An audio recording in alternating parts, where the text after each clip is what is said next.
네,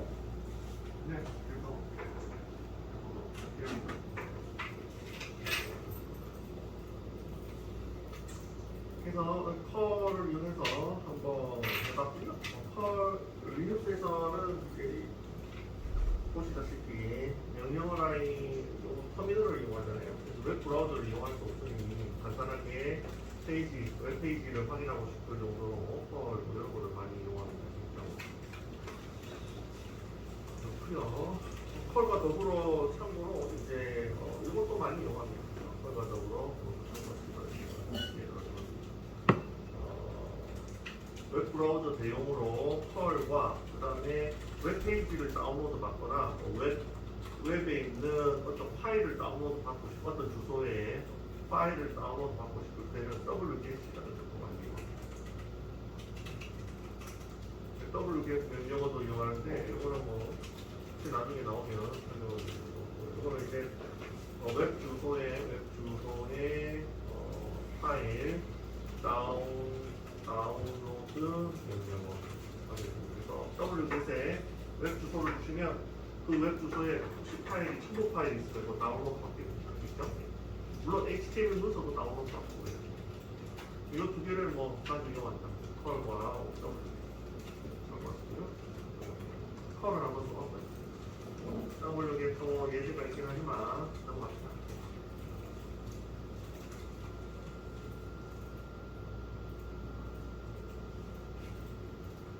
네, 요번에는 뭐를 할 거냐면 파드가 있고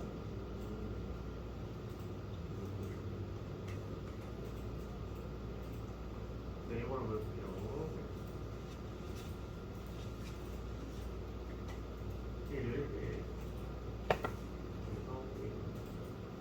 다른 단어로 보겠습니다. 요거는 이론적으로만 정리만 해드리고 예제가 있긴 한데 요거는 뭐 중요 예제는 아니까 그래서 넘어가도록 하겠습니다. 뒤에 이제 다른 뭐 중요한 예제들이 많은데 그것도 시간 강조할 수 없으니 설명만 드릴게요. 이게 이거 라이브 레디 프로브가 있는데요. 책에 보시면 활성 프로브와 뭐 2단계 프로브 여기에 대한 설명이 있고 뭐 예제가 있긴 한데 뭐 따라해 보셔도 되는데 뭐 그다음 뭐 중요한 것 같지는 않아요. 그 뒤에 뭐 중요한 예제들이 많으니까 시간도 별로 없고 이런 설명을 한번 넘어갔습니다. 그래서 이게 뭐냐면 07-4번에 보시면 책에 4번에 보시면 지금 파드하고 있는 파드 문서 작성법을 한번 배우셨죠? 그래서 파드의 헬스 체크라고 하는데 헬스 체크 기능. 그래서 이 파드가 정상적이냐 아니냐 뭐 이런 것들을 감시하는 기능이에요. 그래서 그런 게 쿠버네티스에 내장되어 있고 헬스 체크 내장되어 있고요. 프로그래머 뭐 파드를 의미하는 거죠. 프로그램이 정상적으로 동작 중인지 확인하는 기능이고요. 그 다음에 이상이 감지되면 컨테이너를 강제 종료하고 재시작할 수 얘가 감시하고 있다가 이상하다 하면 재시작시키고 그런 기능이 있습니다. 그래서 쿠버네티스에서 헬스 체크를 담당하는 헬스 체크 담당 기능이 있는데요. 기능 이름이 뭐냐면 쿠버넷입니다. 쿠버넷이라는 프로세스가 있는데요. 프로세스 얘가 감시하고 있어요. 그렇죠? 얘가 감시하고 있어요.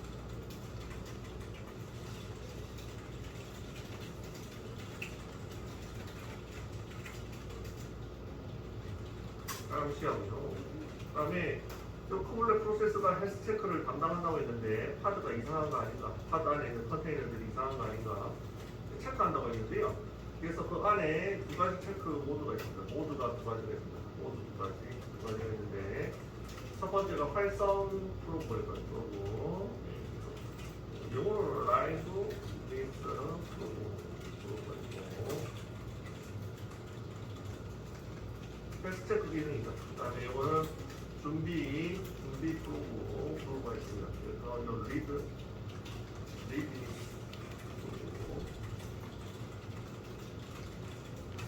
있습니다. 그래서 얘가 헬스 체크는 그 파드 안에 컨테이너가 이상한지 안 한지 감시해서 제시작을 계속 하는 게 있고요. 아예 종료시켜버리는 애가 있습니다. 간단하게 설명을 드릴게요. 간단하게. 두 가지 기능이 있는데요. 모두 다 두 가지가 있는데 이건 이런 설명으로 가져가겠습니다. 그래서 활성 프로브는 이상하면 컨테이너 이상하면 어떻게 해요? 제시작합니다. 제시작합니다. 아시겠죠? 활성 프로브는. 그 다음에 준비 프로브는 뭐 어떻게 하냐면 준비 프로브는 컨테이너가 이상하면 종료시킵니다. 그렇게 이루어집니다. 아시겠죠? 그래서 위에 있는 애는 컨테이너 이상하면 재시작, 컴퓨터 재부팅가 하는 거고, 준비 프로브는 컨테이너 이상하다고 하는 거 아예 그냥 강제 종료시켜줍니다. 종료, 제거 뭐 이렇게 합니다. 아시겠죠? 아예 실행 안 되게끔, 아예 이상한 놈이니까 실행 안 되게끔 아예 만들어줍니다. 그래서 두 가지 종류가 있습니다. 아시겠죠?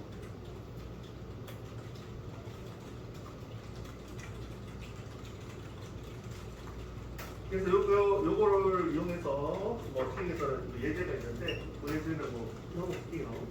간단하게 이렇게 적용하겠습니다.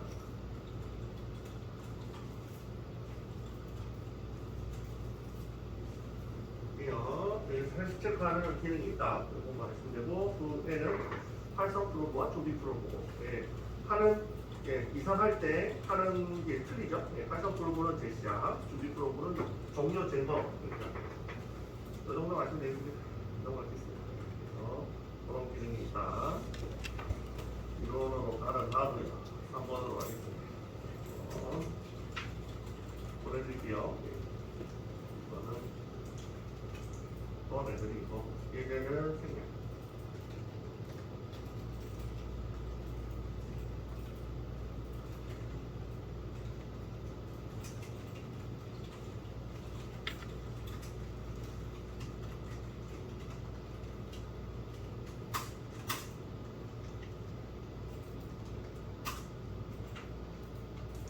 네, 보내드렸습니다.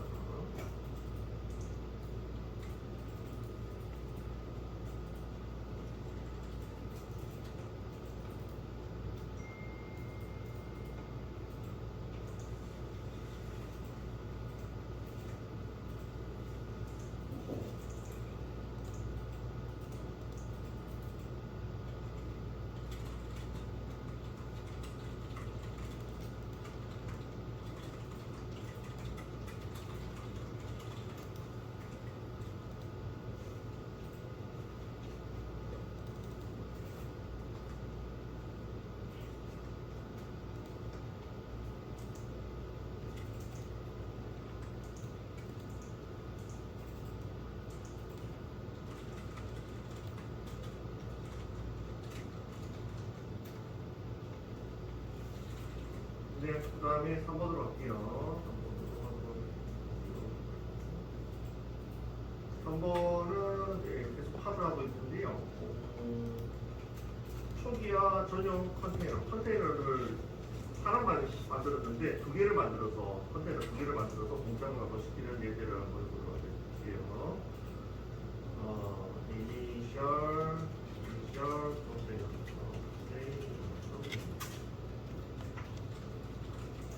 그래서 기본적으로 파드 안에는 하나만 있는 게 아니고 여러 개가 있을 수가 있습니다. 그래서 파드 안에서 각각의 컨테이너가 목적에 맞게 실행을 시키실 수도 있습니다. 그래서 그런 설명을 드리도록 하겠습니다.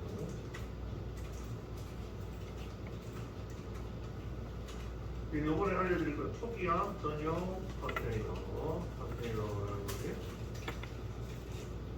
이거를 만들 수도 있고 안 만들 수도 있으니까 아시겠죠? 그래서 뭐 책에 예제가 뭐 그렇게 나와 있으니까 뭐 소개를 시켜드리고 잘 맞춰서 카드 내에 초기화만 담당하는 컨테이너 만들기. 그래서 계속 반복해서 알려드리지만 하드 안에는 컨테이너들이 존재합니다. 하나 이상 있는 거죠. 한 개 이상, 아시죠? 한 개만 있을 수 있고 한 개 이상. 그래서 앞에서는 간단하게 한 개만 해보셨는데 한 개 이상 만들어 보도록 하겠습니다. 그래서 이번에는 파드 실질적으로 파드가 있고 그 파드 말고 초기화만 담당하는 초기화가 뭔지 아시죠? 변수 초기화 같은 경우에는 영어로 초기화한다든지 아니면 비문자열로 초기화한다 그런 거잖아요. 컨테이너 입장에서의 초기화는 뭐냐면 업무 컨테이너들, 웹서버 컨테이너들, 이런 애들을 위해서 미리 공간을 갖다가 청소를 해놓는다든지, 공간을 갖다가 쓸모없는 파일들을 지운다든지, 이런 것들을 초기화 작업으로 하시면 됩니다. 그래서 보통 이제 집안에서 손님들 오기 전에 청소하잖아요. 그런 의미라고 보시면 되겠습니다. 그래서 업무용 컨테이너들을 위해서 초기화를 시키는 거죠. 공간을. 그래서 그런 거를 한번 만들어 보는 시간을 갖도록 하겠습니다. 그래서 밑에 예제에 보시면 init 컨테이너라고 있습니다. init 컨테이너라는 속성이 있는데요.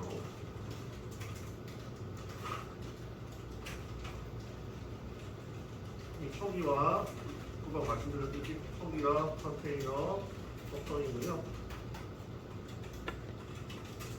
이 속성의 특징은 이 컨테이너의 특징은 명령어 실행하고 바로 종료된 초기화만 하고 그냥 보여주시고요.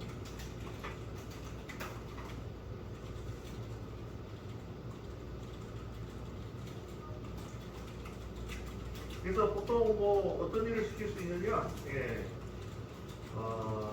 이 예제에서 보면 이제 스토리지라는 말이 이제 나오는데 스토리지 이거 처음 들어보시죠? 스토리지 여기 뭐냐면 이제 우리나라 말로 저장장치라고 저장장치 쉽게 말하면 컴퓨터 PC의 하드디스크는 아시나요? 하드디스크 이런 것들이라고 보시면 하드디스크들의 모임. 그래서 하나만 있는 게 아니고 여러 개가 있습니다. 업무용 컴퓨터는 어떻게 되냐면 구조가 업무용 컴퓨터의 구조.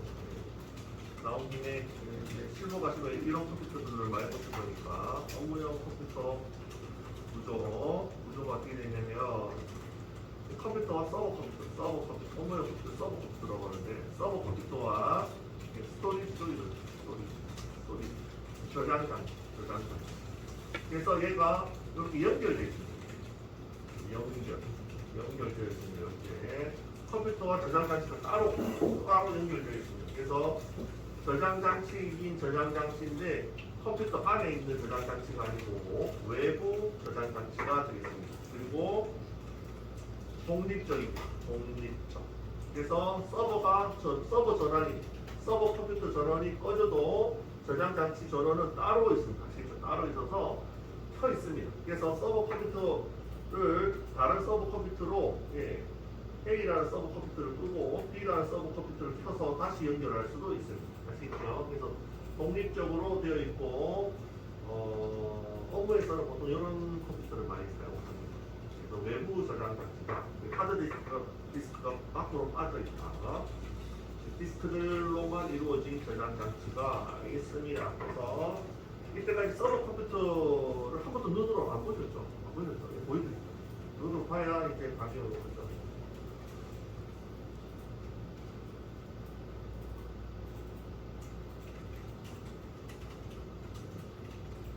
여러분들이 다룰 컴퓨터들은 요게 되겠습니다.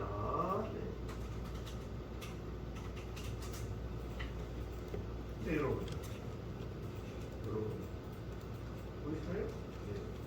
요런 겁니다. 요런 게 컴퓨터가 되겠습니다. 서버 컴퓨터입니다. 그래서 사람의 키가 어느 정도 될까요? 한 요 정도 되겠네요. 사람의 키가 한 요 정도 되겠네요. 아시겠죠? 이거보다 훨씬 크죠? 한 2m 넘어갈 겁니다. 컴퓨터가 요 안에 있어요. 요 안에 컴퓨터들이 들어가 있습니다. 그래서 얘랑 또 금방 저장 장치가 또 외부로 이런 게 한 개가 여기 서버 컴퓨터. 예를 들면 얘가 서버 컴퓨터고 얘가 스토리지를 그래서 두 개가 연결이 되어 있습니다. 이렇게 되어 있는 게 업무용 컴퓨터가 되겠습니다. 그래서 여러분들이 갖고 있는 노트북 이런 개념이 아니고 완전히 엄청나게 큰 컴퓨터들이죠. 이렇게 생각하시면 되고요. 그래서 이 안에 이제 컴퓨터가 한 대만 있을 수도 있고 여러 대가 있을 수도 있어요. 그 다음에 저장 장치가 디스크가 하드 디스크가 한 개만 있을 수도 있고 여러 개가 있을 수도 있어요. 이렇게 이루어져 있는 게 업무용 컴퓨터고요. 여러분들 이런 데서 공부를 하고 있습니다. 스토리지를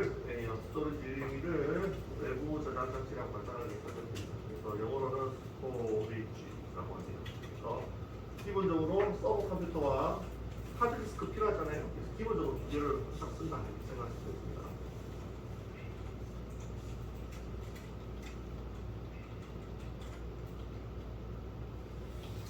이렇게 외부 저장 장치를 사용하는 이유는 컴퓨터가 맛이 가면 다른 팔팔한 컴퓨터로 빨리 연결을 하기 위해서죠. 아시겠죠? 이런 거를 장애 대응이라고 하고 페이로버라고 한다고 했잖아요. 그래서 이렇게 외부 저장 장치를 많이 이용하는 거죠.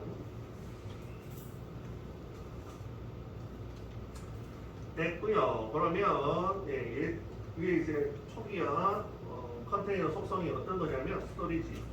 금방 스토리지 설명드렸죠? 스토리지 저장 장치, 외부 저장 장치, 외부 저장 장치.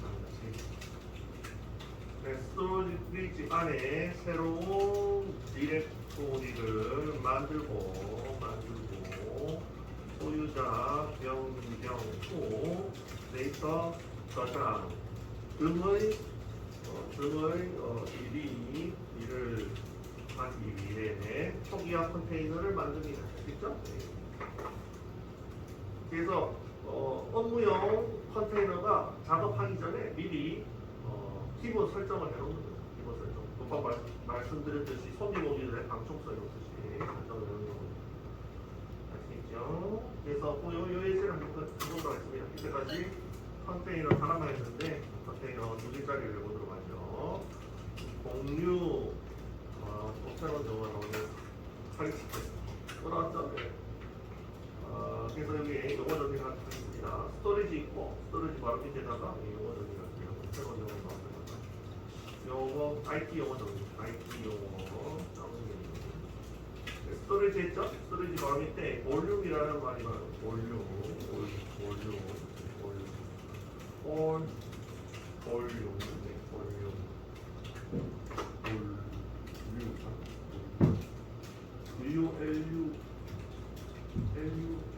맞다?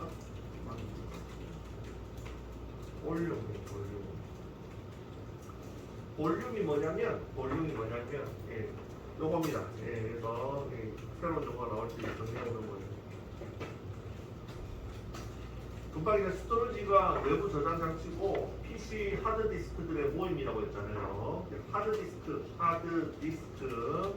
디스크들을 모아서 한 개의 쉽게 말해서 한 개의 저희 윈도우즈에서는 뭐가 있죠? C 드라이브와 D 드라이브가 있잖아요. 논리적으로. 그걸 이제 논리적이라고 하거든요. 그래서 한 개의 C 드라이브나 D 드라이브로 이게 이제 논리적이라고 하거든요. 논리적. 정하기 위해 C 드라이브로가 아니고 C 드라이브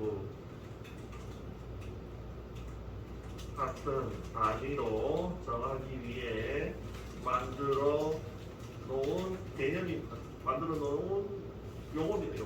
용어. 그래서 그 볼륨이라고 씁니다. 그래서 하드디스크 3개를 C 드라이브 하나로 만들 수도 있고 하드디스크 5개를 C 드라이브 하나로 만들 수도 있고 그렇게 할 수가 있잖아요. 그래서 C 드라이브가 처음에는 뭐 1테라였지만 뭐 5개로 만들면 5테라 이렇게 해가지고 C 드라이브 하나 이렇게 만들 수가 있잖아요. 그죠?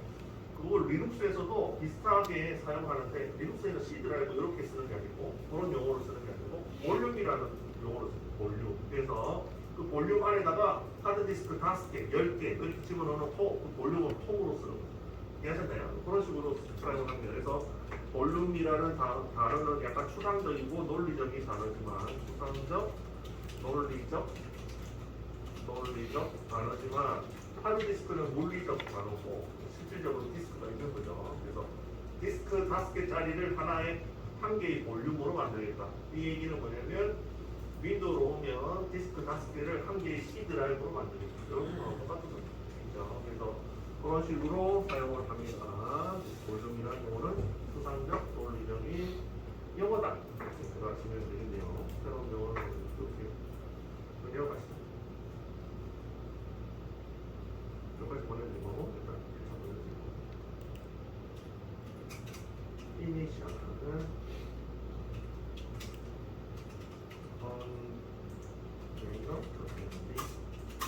보내드리고요.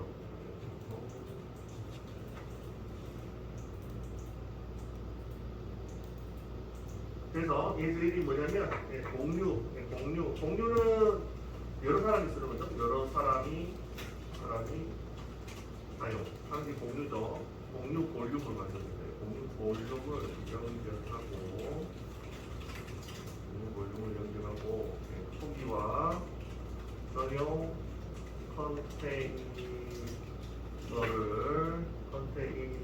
컨테이너를 사용해서 아래 작업을 하는 문서를 작성하세요. 문제가 예제가 되겠습니다. 문서 작성 앞에 세고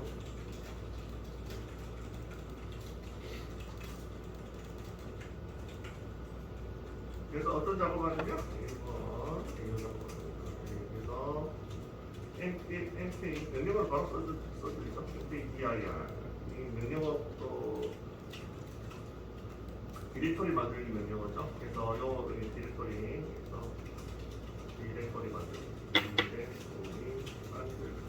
초기화 컨테이너가 하는 일입니다. 그래서 요 디렉토리 만드는 거라는 만들고 소유자 바꾸기 명령어를 처음 보시는데 지금 알려드리죠. from 퍼미션 바꾸기는 알려드렸는데 소유자 바꾸기 명령어도 있습니다. 3333 이렇게 소유자 바꾸기를 해볼게요. 소유자 바꾸기에는 change on이라는 명령어입니다. change on이 소유자라는 뜻이고 소유자를 바꾸겠다. 요 디렉토리의 소유자를 336이라는 사람으로 바꾸겠다라는 명령어입니다. 원래 소유자는 이 디렉토리를 만든 사람이 소유자잖아요. 그 소유자를 다른 사람으로 바꾸겠다. 이런 뜻입니다. 그래서 바꾸는 명령어가 CHOW 그래서 change on이라고 하죠. 그래서 디렉토리 소유자 그룹 변경 하는 명령을 이거 두 개를 하는 거죠.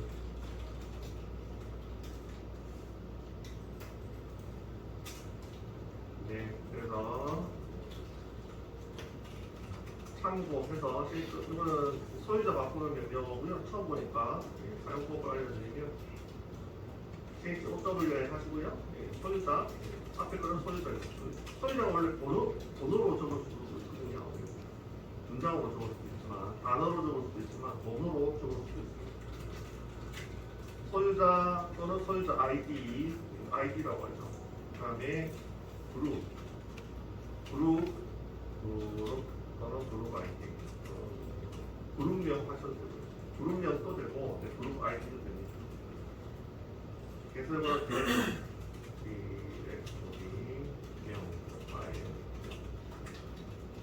이렇게 사용을 합니다. 그래서 또 디렉토리나 파일에 관련된 소유자나 그룹을 바꿔줄 수가 있습니다.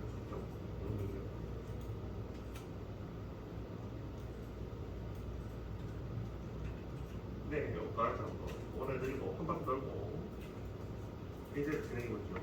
진행해보기 위해서 초기화 컨테이너가 뭐지? 아까 예정하고 넘어갈까요?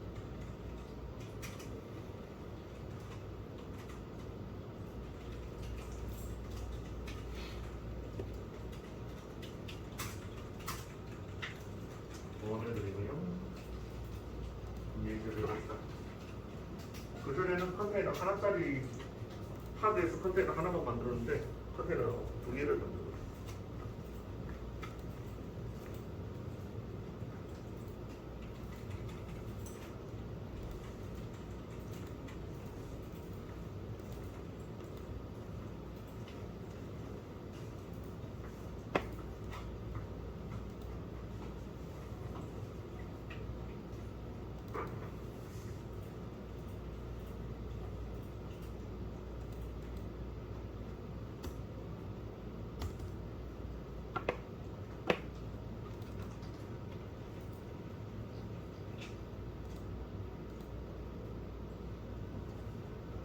네, 그래서 이 문서를 보내드릴게요. 다칠 필요는 없고요.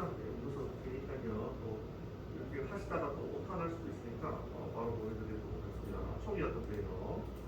문서입니다. 그래서 요거를 보내드리고 주석을 달면서 설명을 드리도록 하겠습니다.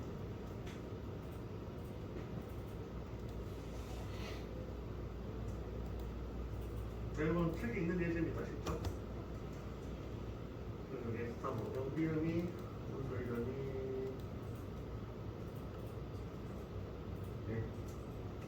작성하세요. 이렇게 되어 있고요. 단 문서 이름은 이걸로 하시죠. 일리 터치가 있고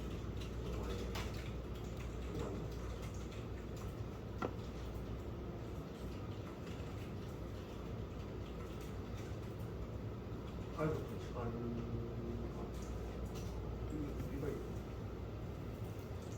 아, 이거 연습문제구나. 미리 샘플.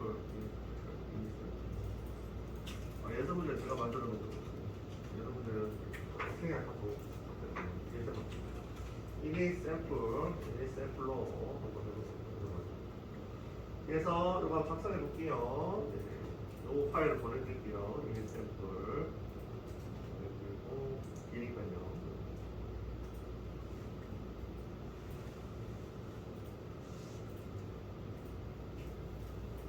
요거를 넣어주시기 바랍니다. 요겁니다. 요거를 이제 실습을 하려고 합니다. 좀 한번 넣어볼게요.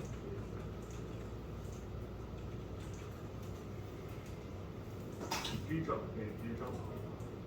그래서 앞에서 보셨듯이 버전, 그 다음에 문서 종류는 파드, 파드명은 AD센터입니다. 똑같은 앞에서.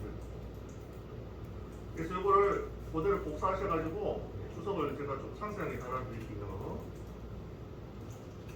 어디에 이니셜 여기 있죠. 그래서 제일 처음에 하실 일이 이니 샘플.yml 파일 작성하셔야 되죠. 작성하셔야 되는데 초기 컨테이너를 작성합니다. 여기 작성이 되어 있습니다. 여기 보시면 저렇게 하시면 여기 있죠. ini 샘플 yml 보내드릴 거 여기 넣어놓고 수성을 달아드리죠. 무슨 말인지. 그래서 뭐 앞에 했지만 계속 반복해서 알려드리죠. 첫 번째 요거는 뭐냐면 버전입니다. 파드 버전. 파드 지금은 파드 문서니까 파드 버전이고요. 그 다음에 얘는 뭐죠? 얘는 파드입니다. 파드 문서 종류는 파드 작성입니다. 파드 작성을 그래서 요 문서는 파드를 작성한다는 문서고요. 그 다음에 밑에 있는 네임은 뭐죠? 파드 문서를 작성한다고 했으니까 파드명 이리스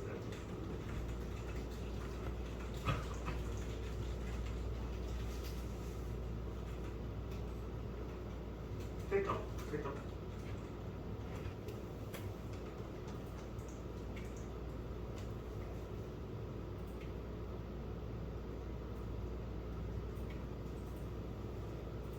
됐고요. 그리고 바로 밑에 이제 여기 스펙이 나오는데 이게 파드 상세, 파드의 상세 정의가 되겠습니다.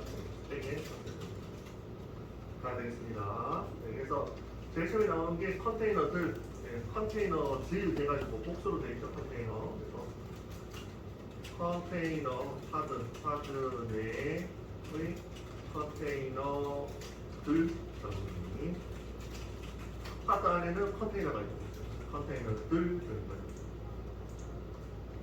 그래서 여기 보시면 컨테이너들인데 여기에 네임이 메인 컨테이너고요. 메인 컨테이너라고 이름을 메인으로 해놨네요. 컨테이너 명입니다. 컨테이너 명이 뭔가요? 메인이네요. 메인. 이 메인이라는 컨테이너는 뭐를 쓰고 있죠? 이미지명이죠. 이미지명. 여기서는 네, 도커 이미지라고 보시면 됩니다. 도커. 이 도커 배웠죠? 도커 이미지. 도커 이미지로 뭐를 쓰고 있죠? 우분투를 쓰고 있습니다. 우분투 18 버전 18.04를 다운로드 받아라 이렇게 하고 있네요. 여기까지는 앞에서 배우셨죠? 배웠고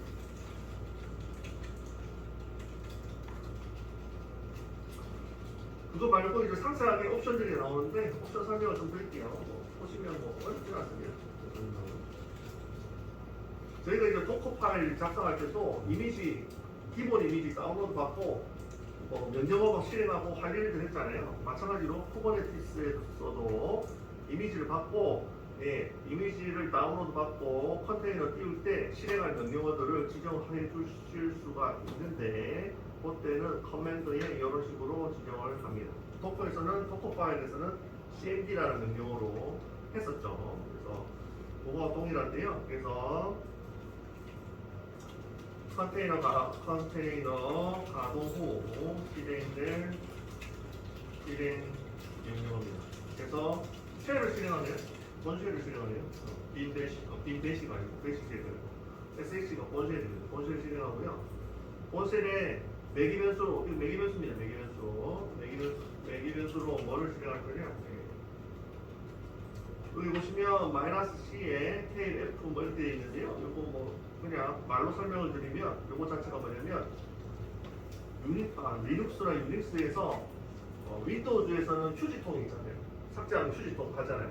리눅스나 유닉스에서는 휴지통의 역할을 하는 게 대부의 널임 아시겠죠? 얘가 휴지통 역할을 하는 거죠. 그래서 깨끗하게 지우는 거, 작업한 것들 깨끗하게 다 지워버리는 거죠. 아시겠죠? 그래서 매기변수, 휴지통 그냥 간단하게 매기변수 값인데 명령어의 매기변수 값인데 휴지통으로 휴지통으로 인치 파일을 삭제 이렇게 보시면 되겠습니다. 그런 의미입니다. 그래서 보통 휴지통 보내기 할 때 테이블 이렇게 해가지고 DV의 널이 휴지통이라고 보시면 되겠습니다. 여기로 보내겠다. 작업했던 거 다 여기로 보내거든요. 임시로 작업.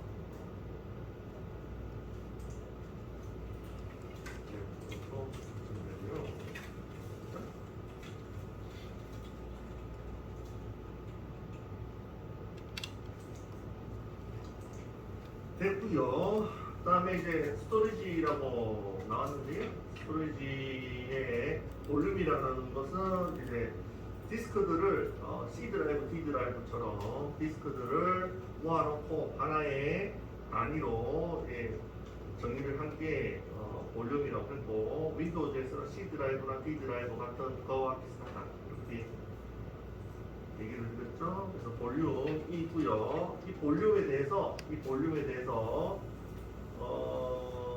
리눅스 같은 경우에는 이 볼륨에 대해서 디렉토리를 연결을 할 수가 있습니다. 디렉토리를 볼륨 하나에다가 디렉토리를 연결을 하실 수가 있습니다. 리눅스나 유닉스에서는 C 드라이브나 D 드라이브 같은 그런 개념이 없기 때문에 전부 다 디렉토리와 연결을 해요. 볼륨도 전부 다 디렉토리와 연결합니다. C 드라이브, D 드라이브와 연결하는 게 아니라 디렉토리와 연결을 합니다. 그래서 지금 여기 뭐냐면 볼륨을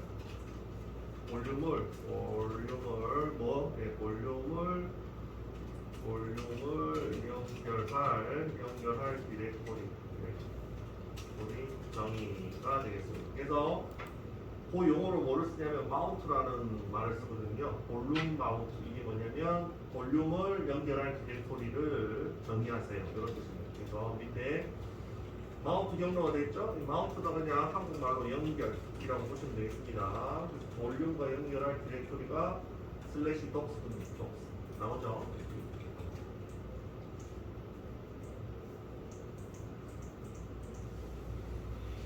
됐죠?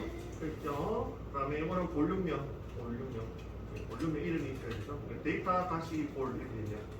윈도우즈로 치면 C 드라이브, D 드라이브 이런 겁니다. 그래서 데이터 볼이고, 네, 유닉스에서는 예, C 드라이브, D 드라이브 이런 게 없으니까 전부 디렉토리와 연결합니다. 그 다음에 여기 읽기 전용이냐? 읽기 전용. 쓰기 안 되냐? 이런 뜻입니다. 그래서 읽기 전용 아니. 폴스죠? 아니. 그래서 쓰기 됨. 이 볼륨에서는 파일 작성하고 이거 다 되는 거예요. 리드 온리가 폴스니까.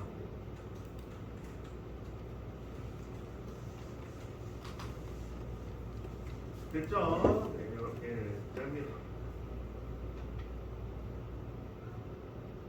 됐고요.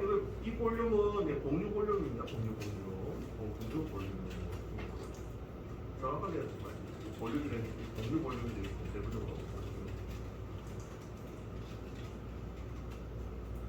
그래서 다른 사람들도 같이 봐요. 같이 보는 볼륨이 되겠습니다. 공유 볼륨이 되겠습니다. 드디어 나오네요. 여기 이제 초기화 컨테이너 속성이고요. 이닛 컨테이너 위에서 잠깐 설명드렸죠. 초기화는요 속성이고 여기 주석도 달려있지만 위에 메인 컨테이너 앞에 먼저 실행이 되니까 청소해야 되니까 메인 컨테이너 앞에 먼저 실행이 됩니다. 달려있고요. 이름 뭐예요? 네, 이건 컨테이너 명인데 컨테이너 명을 이닛이라고 표현합니다. 컨테이너 명 메인 이닛으로 되어 있네요. 이것도 마찬가지로 1인 컨테이너 즉 복수로 되어 있잖아요. 그래서 초기화 전용 컨테이너가 여러 개 생길 수도 있습니다. 아시겠죠? 복수니까 배열로 되어 있죠. 배열로. 하나만 만들어놨어요. 네, 이미지는 네, 요거 썼네요. 처음 보시는 거죠. 네, 이미지. 스토커 이미지는 뭐를 썼나요? 스토커 이미지는 알파인이라고 썼는데 알파인 처음 들어보시죠? 네, 알파인은 뭐냐면 작은 리눅스.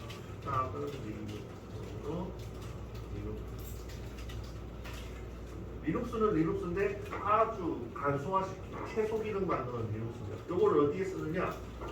핸드폰 같은 데는 덩치 크면 안 되잖아요. 사이즈가 작을수록 좋으니까 운영체제가 들어가야 되는데 너무 덩치가 크면 안 되니까 최소한의 기능만 넣어놓은 리눅스가 알파인이 되었습니다.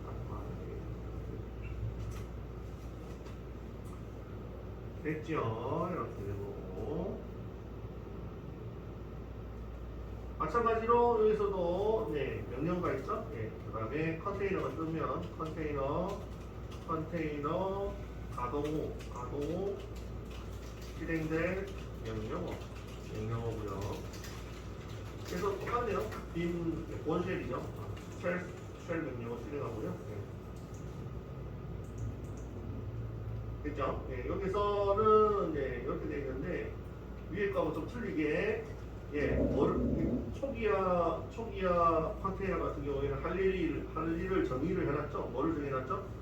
디렉토리 만들고 소유자 변경해라. 이 두 개가 이제 초기화 컨테이너가 할 일입니다. 그래서 mkdir로 시작되고 change on 해가지고 이렇게 바꿨습니다. 그죠? 요거를 여기서 하고 있네요. 보이시나요? mkdir 디렉토리 만들고 뒤에 세미콜론해서 세미콜론 하면 명령어들이 계속 연결이 됩니다. 아시겠죠? 그래서 요거 디렉토리 만들고 소유자 변경하고 두 개 하고 있네요. 두 개 하고 있습니다. 보이시죠?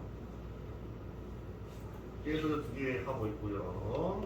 마찬가지로 요거는 위에서 보셨듯이 볼륨을 연결할 디렉토리 정의 했습니다. 이름이 뭔가요? mmt로 정의됩니다.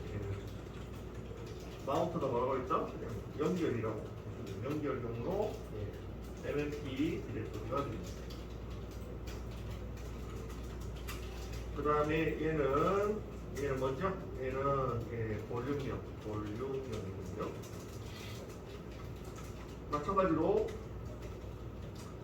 읽기 전용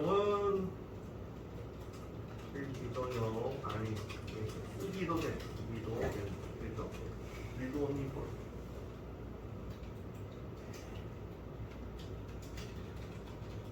리미트랑 뭐 앞에 설명했던 거 비슷하죠.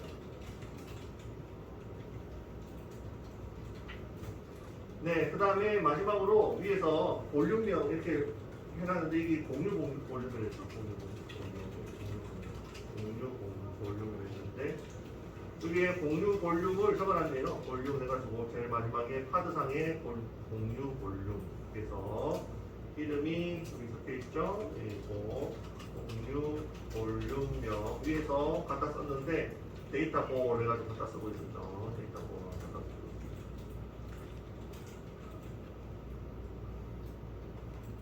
그리고 FTDIR 최초 볼륨 할당도 되죠. 볼륨 풀때 민 볼륨으로 그래서 FTDIR. 그래서 항상 볼륨 정의를 하면 항상 기본적으로 FTDIR 민 볼륨으로 아무것도 없는 걸로 용량만 주는 거죠. 네, 여기까지가 되겠습니다. 다음 시간에 이거 실습을 설명한 거를 실습을 한번 해보도록 하겠습니다. 이거 보내드릴게요. 수속 따라해주세요. 그래서 영상 연결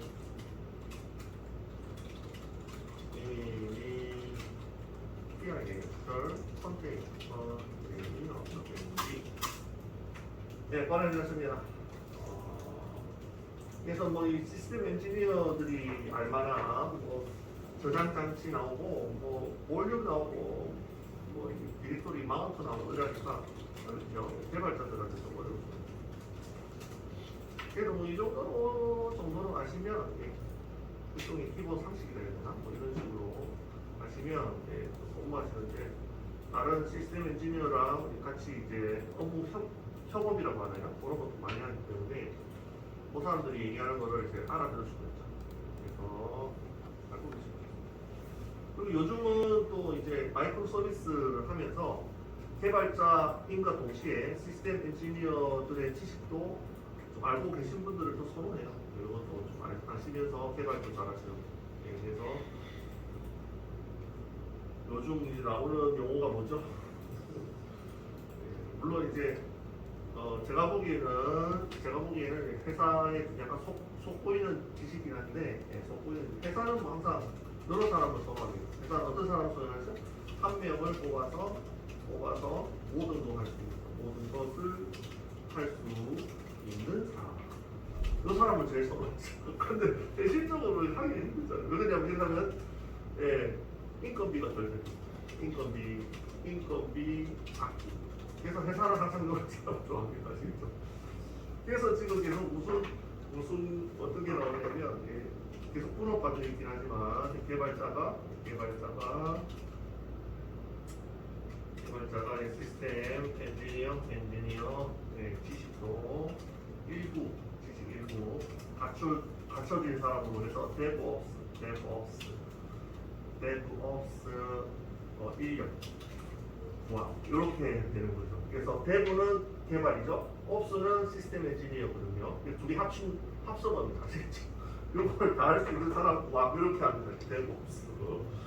요즘은 계속 이렇게 서로를 하고 있죠. 그래서 요즘 이제 마이크로 서비스가 나오면서 더 그런 것 같아요. 마이크로 서비스. 지금 배우시는 마이크로 서비스. 그런 거고. 그래서 보시는 바와 같이 개발하고 별로 관계 없는데 뭐 이상한 용어들도 많죠. 이게 전부 시스템 엔지니어들한테 관련된 용어들이에요. 그래서 개발자도 이런 것까지 알면 데브옵스 구한다면 들어갈 수 있습니다. 근데 뭐 그것까지 안 되면 좋겠지만 몰라도 뭐 개발자만 순수 개발자만 뽑는 회사도 많으니까.